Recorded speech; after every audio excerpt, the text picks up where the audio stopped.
Trigonometry में question है हमारे पास कि एक रोड है और रोड के दोनों साइड दो पोल खड़े हैं। सिंपल है, एक रोड है, आपने भी देखा होगा, और रोड के दोनों साइड्स में पोल खड़े होना नॉर्मल बात है। लाइट के भी हो सकते हैं, इलेक्ट्रिसिटी के भी हो सकते हैं। ओके, तो दोनों की हाइट जो है दोनों साइड सेम है।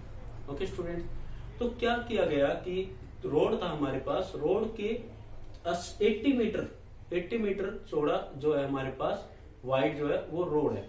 तो उसके बीच में से किसी पॉइंट से, बीच का मतलब ये नहीं है कि मिड पॉइंट, नहीं, बिल्कुल नहीं है। उसने कहा उस रोड के ऊपर से किसी भी पॉइंट से दोनों पोल के बीच में आने चाहिए वो। ठीक है, जब उसके वहां से देखा गया तो जो इधर वाला पोल था लेट, वहां पे एंगल ऑफ ऑब्जर्वेशन ग्राउंड से देखा गया, ग्राउंड से तो मतलब रोड से, तो कितना बना 60 डिग्री। और जब इधर वाले पोल के ऊपर देखा गया तो एंगल कितना बना 30 डिग्री। ऐसा बोल रखा है उसने। तो वो जानना चाह रहा है कि दोनों पोल्स की हाइट, दोनों की क्या, एक की आ गई तो दोनों की आ गई, क्योंकि इक्वल हाइट्स है। ओके, तो मैं फिगर बना रहा हूं।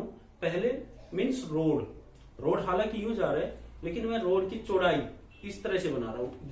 ये हमारे लिए रोड हो गया चौड़े वाला। ओके, यूं आ रहा है पीछे से कहीं से, वो हमें कोई दिक्कत नहीं है। एक पोल इधर खड़ा है स्टूडेंट्स और एक पोल इधर खड़ा है, दोनों की हाइट सेम है। ओके, तो कोई पॉइंट ऑफ ऑब्जर्वेशन था लेट, यहां पे ले लिया मैंने point of observation. Okay, point of observation मैंने यहां पे ले लिया।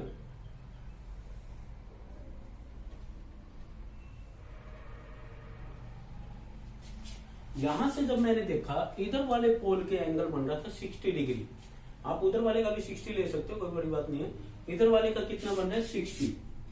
तो यहां से जब देखा गया तो ये एंगल बना 60 डिग्री का, और जब दूसरे पोल के टॉप पे देखा गया तो एंगल बना 30 डिग्री का। कितना बना स्टूडेंट 30 डिग्री का। तो हमें क्या निकालनी है, हाइट ऑफ पोल और ये डिस्टेंस और ये डिस्टेंस। क्या टोटल भी फाइंड आउट करनी है क्या? टोटल तो 80 दे ही रखी है ना, रोड कितना चौड़ा है 80 मीटर। ओके, तो ये टोटल कितनी लेंथ लगा लेते हैं 80 metre. AB is the first pole, CD is the second pole, E is the point of observation। ये सारी चीजें हम लोग लिखेंगे। AB and CD are the poles, E is the point of observation on the road। Okay, फिर हम काम करेंगे, पहले इस ट्रायंगल में काम कर लेते हैं, फिर इसमें। ओके, तो हाइट ऑफ पोल क्या मान लेते हैं हम लोग, H मान लेते हैं। हाइट ऑफ पोल H, और BE को मैंने क्या मान लिया, X मान लिया। BE को मैंने क्या मान लिया स्टूडेंट्स, X मान लिया। तो पहले तो पूरा डाटा तैयार करते हैं। मैंने हाइट ऑफ पोल इधर H ली, उधर भी H ही क्यों ली, क्योंकि दोनों पोल की हाइट सेम है। ये मैंने X मान ली, तो इसको क्या मानने Y, हम लोग ये वैल्यू निकाल सकते हैं। तो Y क्यों माने, ये पूरी कितनी है 80 है। अगर ये पूरी 80 है तो इसमें से X क्या हो गई, माइनस हो गई। तो ये कितनी बची 80 माइनस X। लेट ये पूरी 80 है, ये 10 है, तो ये कितनी बचेगी 70 बचेगी। 70 कैसे आया, 80 माइनस 10 करके। इसी तरह 80 माइनस X बचेगी।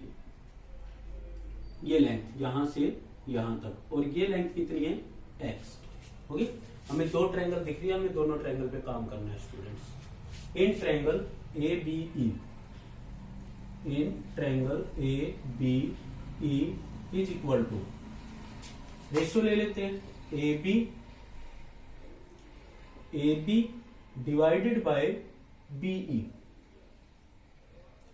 AB divided by BE, perpendicular by base means tangent, और टेंजेंट कितना 60 डिग्री, टेंजेंट 60 डिग्री। तो AB कितना है हमारे पास H, BE कितना है X।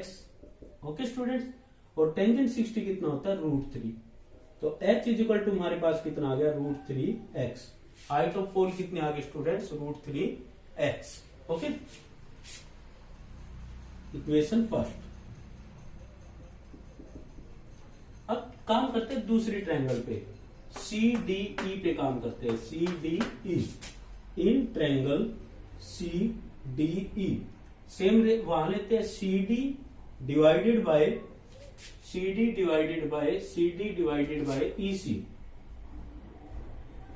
CD divided by EC means H divide, पहले तो रेशियो लिख लेते हैं, CD divided by EC, perpendicular by base, tangent कितना 30 डिग्री।